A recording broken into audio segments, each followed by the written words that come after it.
If a capillary tube is immersed in cold water and then in hot water, the height of the capillary rise will smaller in hot water. तो ये बात इसकी सही है, क्योंकि पहली बात तो जो हाइट होती है वो क्या होती है 2s cos थीटा बाय में r रो g के बराबर, कितनी होती है r रो g। अगर आप जो पहली बात तो जो सरफेस टेंशन होती है कोल्ड वाटर की ज़्यादा होती है as compare to hot water, surface tension cold water की क्या होती है ज़्यादा होती है as compare to hot water. तो जैसे यानी कि इस केस में सरफेस टेंशन के डायरेक्टली प्रोपोर्शनल है, तो हाइट जो राइज करेगी कोल्ड वाटर में ज़्यादा होगी, हॉट वाटर में कम होगी।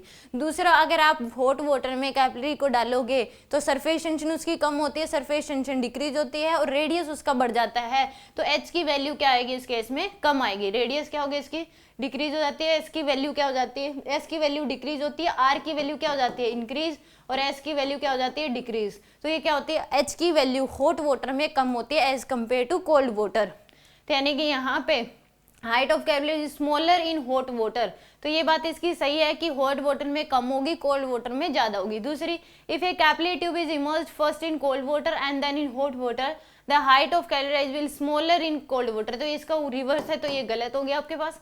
तो फर्स्ट ट्रू है, सेकंड फॉल्स है, बी ऑप्शन क्या होगा इसका करेक्ट होगा।